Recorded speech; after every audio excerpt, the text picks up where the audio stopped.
నన్ను లొంగ తీసుకోవడానికి అన్ని రకాలుగా ప్రయత్నాలు చేసింది. ఆ ఫోటోలు దగ్గర పెట్టుకుని నన్ను బ్లాక్మెయిల్ చేసింది. చివరికి నన్ను మత్తులో పడేసి ఆ రమ్య కూడా నా పక్కన చేరి దాన్ని కూడా వీడియో తీసింది. ఇప్పుడు రమ్య మెడలో నేను తాలి కట్టకపోతే ఆ వీడియో చూపించి ఈ ఇంటి పరువు తీస్తానని బెదిరిస్తోంది. సాయం చేస్తుందని నమ్మితే నన్ను ట్రాప్ చేసి ఇప్పుడు నాకు రెండో భార్యగా సెటిల్ అయిపోవాలని చూస్తుంది. అంతే తప్ప నా మనసులో రమ్య మీద ఎలాంటి ఫీలింగ్స్ లేవు. ఇది నిజం. నువ్వు నమ్మినా నమ్మకపోయినా ఇదే నిజం. అర్చన నా ప్రాణం, నా దేవత. కల్లో కూడా ద్రోహం చేయను. అలాంటి పరిస్థితే వస్తే మీరెవరూ నన్ను అసహించుకోనక్కర్లేదు. ఈ పూజారే ప్రాణాలు వదిలేస్తాడు.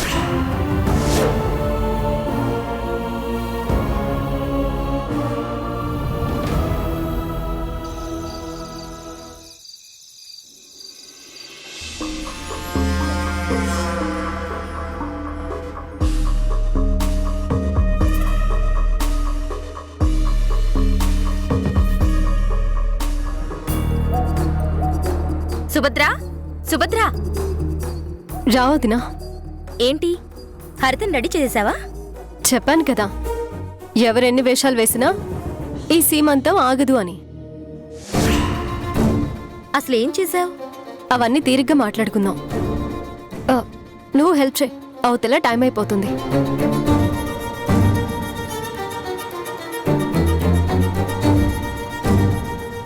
నువ్వెంతైనా గ్రేట్ సుభద్ర. పులిలా గాండ్రిస్తున్న ఈ హరితని పిల్లించేసి కూర్చోబెట్టావు. నువ్వుండగా మీ అన్నయ్యని చిన్న మాట కూడా పడినవ్వవే. నీలాంటి చెల్లెలు దొరకడం మీ అన్నయ్య అదృష్టం. అబ్బా వదినా, మొదలు పెట్టావా? కర్ణుడికి కవచకుండలాలు ఉన్నట్టు మీ అన్నయ్యకి రక్షణ కవచంలా ఆ దేవుడు నిన్ను పుట్టించాడు. కరెక్ట్గా చెప్పావు శిరీష. చావు దగ్గర పడ్డప్పుడు ఆ కర్ణుడే కవచకుండలాలు దానం చేశాడు, ప్రాణాలు వదిలాడు. అలాగే హరికృష్ణకి టైం రివర్స్ అయినప్పుడు కర్ణుడికి కవచకుండలాలు దూరమైనట్టే ఈ సుభద్ర దూరం అవుతోంది. అప్పుడు చావు దెబ్బతింటాడు. అది జరగదు హరిత.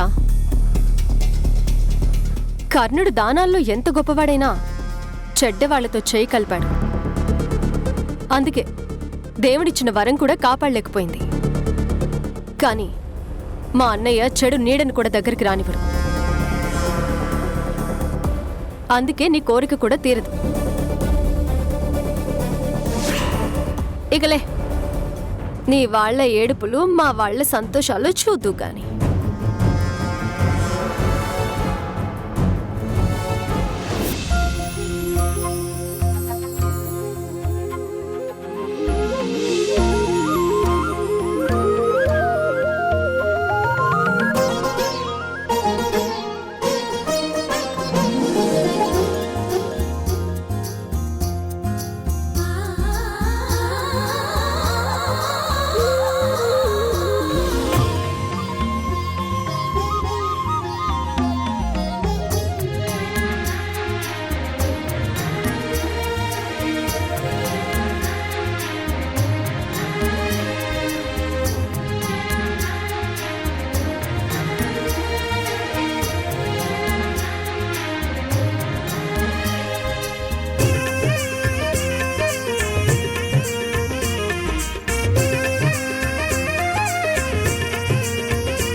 చెప్పే కదా బావా, ఈ లతను నమ్మడం అంటే తాళ్ లేకుండా బంగీ జంప్ చేసినట్టే. బాబాయ్, ఆ సుభద్ర ఏం మెలిక పెట్టిందో అర్థం కావట్లేదు. అది తెలుసుకుందామంటే ఈ హరిత అడ్డుపడుతుంది. నన్నేం చేయమంటావు? సుభద్ర, మొదలు పెట్టమ్మా.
ఏంటి దేవు బాబు? నువ్వా? మరి ఎవరు అనుకున్నావు? నువ్వే అనుకున్నాను. నాకు కూల్ డ్రింక్ కావాలి. తెస్తానుండు. అక్కర్లేదు, నేనే తెచ్చుకుంటాను. ఇది చెప్పడానికేనా నా చెయ్యి పిసికావు?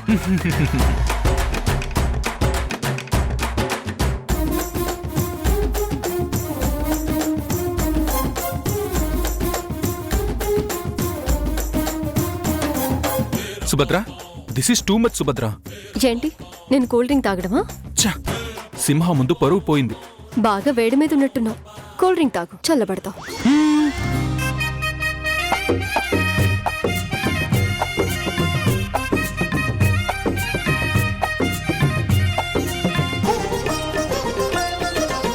ఇది తాగు, చల్లబడు. నాకు ఇది కావాలి. అదెందుకు? ఎందుకు?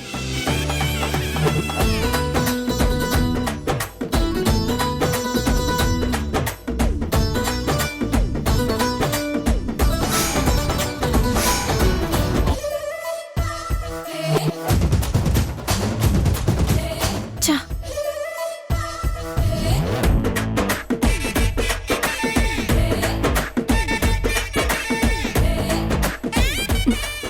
ఏంటి, నాకు చాలా ఇబ్బందిగా ఉంది.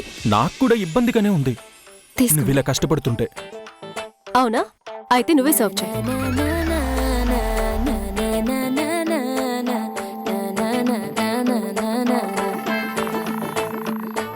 తీసుకోండి.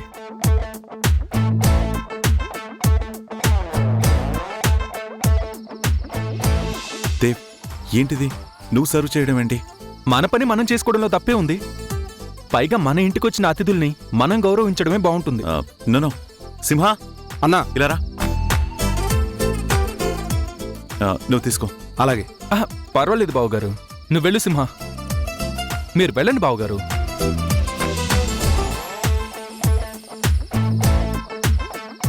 తీసుకోండి, తీసుకోండి.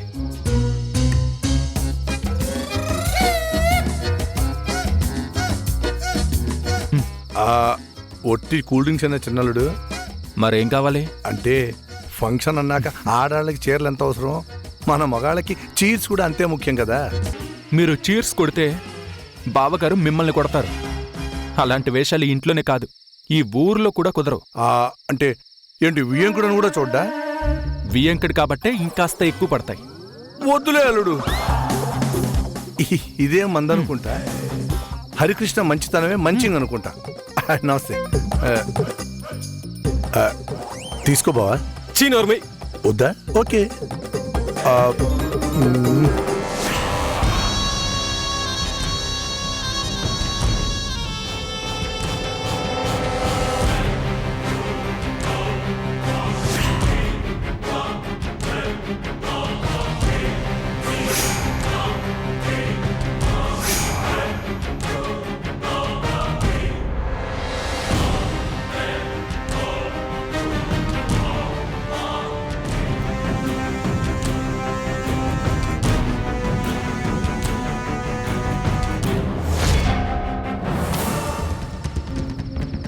దేవబాబు, ఏంటి లత?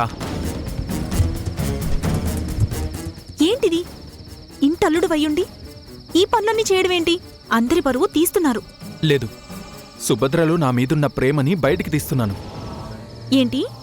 ఇందాక సుభద్ర తాగిన కూల్ డ్రింక్ నేను షేర్ చేసుకుంటే కోప్పడలేదు సరికదా, సిగ్గుపడింది. ఏంటి, సిగ్గుపడిందా? అవును. దీన్ని బట్టి చూస్తుంటే సుభద్ర మనసులో నా మీద ఎక్కడో ప్రేముంది. ఎందుకో బయటపడట్లేదు. కారణం ఏమై ఉంటుంది? కారణం లేదు, కాకరకాయ లేదు. తన ఊరి వాళ్ల ముందు గొప్పలు పోవడానికి కావాలని మీ చేత ఇలాంటి పనులు చేపిస్తుంది. సుభద్ర గౌరవం పెరుగుతుంది అంటే తర్వాత భోజనాల్లో విస్తరాకులు వేస్తాను, తిన్నాక ఎత్తేస్తాను. చిచ్చి,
సారీ డాడీ.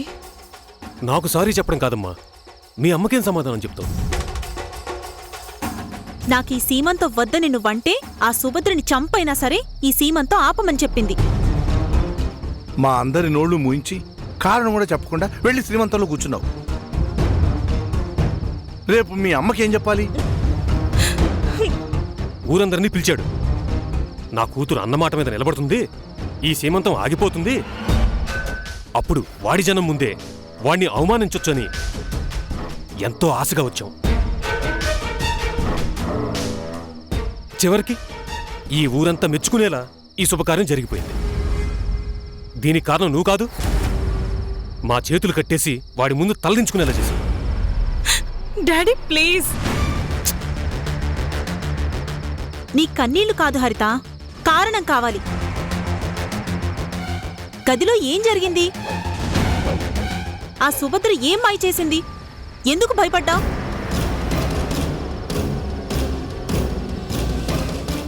చెప్పమ్మా. చెప్తాను డాడీ, చెప్తాను.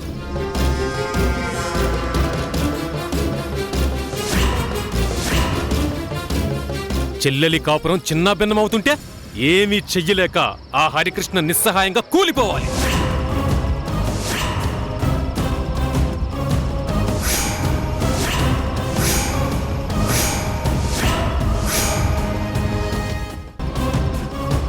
అసలు ఈ రమ్య కదేంటి మావయ్య? మీకెవరికీ తెలియదులే, అది మా బావ సొంత ప్లాన్. ఫుల్ బాటిల్ కొట్టి ఫుల్ ఆన్లో ఉన్నప్పుడు స్కెచ్ చేశాడు.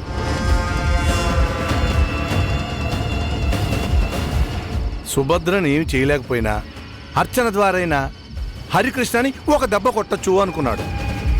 కానీ సుభద్ర అది కూడా జరగనివ్వలేదు. అది ఈరోజు నా కొంప ముంచింది. ఆ వీడియో బయటపడితే ఏ ఊరి జనం ముందు మీరు ఆ హరికృష్ణని అవమానించాలని అనుకున్నారో అదే జనం చేతుల్లో మీ కథ ముగిసిపోయేది. ఇది మాకు ముందే ఎందుకు చెప్పలేదు? ఎలా చెప్పను? పక్కన సుభద్ర ఉంటే. పైగా ఆ సుభద్ర బెదిరించినట్టు ఉండకూడదంది. నా అంతట నేనే మనసు మార్చుకున్నట్టు కలర్ ఇవ్వాలంది. ఈ సీమంతం అయిపోయేంత వరకు మీతో ఈ నిజం చెప్పకూడదని లాకేసింది. ఏం చేయను? చూస్తూ చూస్తూ మీ ప్రాణాలు రిస్క్లో పెట్టలేను కదా డాడీ. పైగా ఈ ఊరు జనాలందరికీ మన రెండు కుటుంబాల మధ్య శత్రుత్వం బాగా తెలుసు. ఆ హరికృష్ణ చెప్పలేదని ఊరుకున్నారు గాని ఒక్క సైగ చేస్తుంటే అంతే. నిజమే బావా, ఆ హరికృష్ణ మనకి శత్రువు గాని ఈ ఊరి జనానికి దేవుడు. వాళ్ళ దేవుడిని అవమానిస్తే ఊరుకుంటారా? కొట్టి చంపేస్తారు. థ్యాంక్స్ హరిత, ఆ వీడియోలో నేను కూడా ఉన్నాను. బావతో పాటు నన్ను కూడా బాధేసేవాళ్ళు. ఇద్దరికీ కలిపి ఒకే పాడి కట్టేసేవాళ్ళు. అసలు నా ప్లాన్ గురించి సుభద్రకి ఎలా తెలిసింది? మేము రమ్యతో మాట్లాడుతుంటే ఆ వీడియో ఎలా తీసింది? అవును బావా, హౌ ఈజ్ ఇట్ పాసిబుల్? నేను చెప్తాను మావయ్య.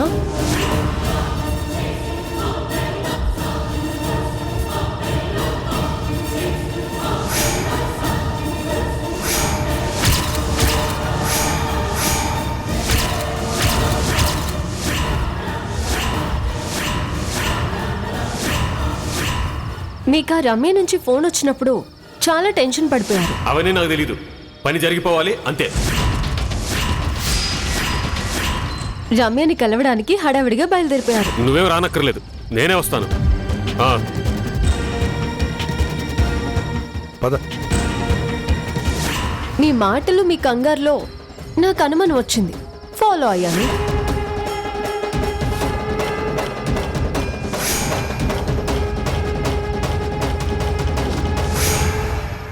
అది మామయ్య సంగతి. పెళ్లికి వీడియోగ్రాఫర్ని వెంట పెట్టుకు వెళ్ళినట్టు వెళ్ళామన్నమాట. వీడియో బాగా తీసావు భద్ర, మంచి క్వాలిటీ, మంచి క్లారిటీ. నువ్వు చూసావా బాబాయ్? లేదమ్మా. రమ్యతో మాట్లాడేటప్పుడు నువ్వు క్యాచ్ చేసి ఉంటే స్పాట్లోనే దొరికిపోయేవాళ్ళం. అలా కాకుండా ఎప్పుడైనా పనికొస్తుందని నువ్వు ఫోన్లో వీడియో మోడ్ ఆన్ చేసి అన్ని యాంగిల్ కవర్ చేసి ఉంటావు. ఆ ఎక్స్పెక్టేషన్తో చెప్తున్నాను. కరెక్టే బాబాయ్. ఈ సీమంతం ఆపడానికి నువ్వు ఒప్పుకున్నావని హరిత చెప్పినప్పుడే నిన్ను అనుమానించాల్సింది. అప్పుడు కాదు మావయ్య, నన్ను చంపాలని మీరు చేసిన కార్ ప్లాన్ నుంచి నేను బతికి బయటపడ్డప్పుడే మీకు అర్థమై ఉండాల్సింది.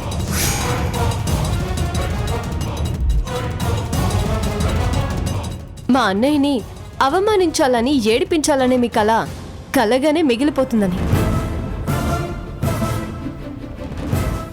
అత్తయ్యతో చెప్పండి, పెద్ద మాఫియా డాన్ లాగా జైలు నుంచే ఈ కథంతా నడిపించాలని చూస్తుందిగా. మీ అందరినీ కూడా అక్కడికే పంపిస్తా. అదేంటమ్మా, మా జైలు సపరేట్ కదా సుభద్ర. జైలు మారినా చెప్పుకోడు మారదు కదా బాబాయ్. ఇంక బయలుదేరండి. థ్యాంక్స్ అమ్మా. ఓ జమ్మలా నిలబడ్డావు, ఇంకా తిట్టించుకుంటావు ఏమిటి? పదా.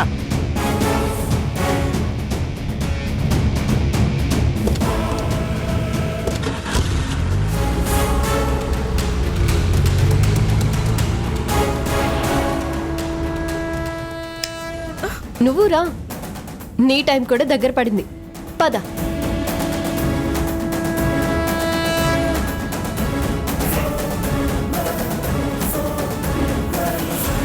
మీ అన్న మీద కోపంతో తనకి జరుగుతున్న వైభవాన్ని అడుగడుగునా ఏ సమస్యలు సృష్టిస్తుందో అని అనుక్షణం కంగారు పడ్డాను. అలాంటిది నువ్వీ కార్యక్రమాన్ని హుందాగా జరిపించి 2 కుటుంబాల గౌరవాన్ని కాపాడావు.